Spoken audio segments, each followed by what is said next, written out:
নমস্কার, আমি তিতাস। আজ আমি আপনাদের দেখাবো কিভাবে ক্যাকটাস রিপোর্ট করতে হয়। মানে বাজার থেকে যখন আমরা ক্যাকটাস কিনে নিয়ে আসি তখন এরকম গ্রো ব্যাগের মধ্যে বা এরকম প্যাকেটের মধ্যে থাকে। তো এবার এটাকে আমরা কিভাবে টবে প্রতিস্থাপন করব চলুন দেখে নিই। তো প্রথমে আমাদের একটা টব লাগবে।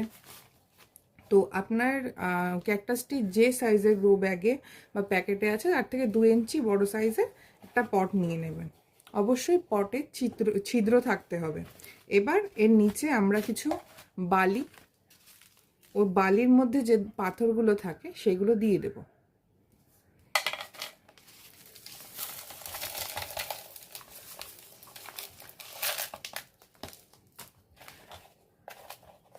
তো টবের নিচে এইভাবে আমরা আগে বালি এবং পাথর দিয়ে দিলাম।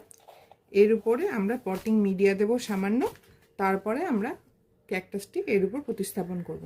তো এখানে আমি মিডিয়া নিয়েছি সাদা বালি, ভার্মি কম্পোস্ট, সামান্য পারলাইট আর আছে ইটের গুঁড়ো। তো এটাকে আমি ভালোভাবে মিশিয়ে রেখেছি। এবার সামান্য একটি পটিং মিক্স আমি এর মধ্যে দেব।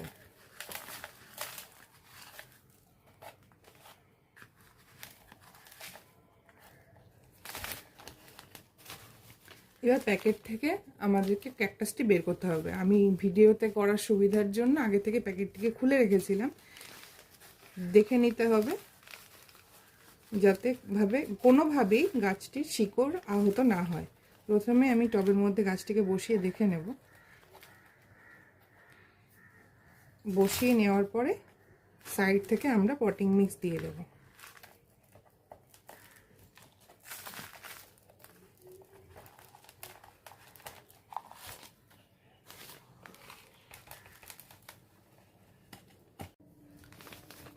তো ক্যাকটাসটি সম্পূর্ণভাবে প্রতিস্থাপন করা হয়ে গেছে।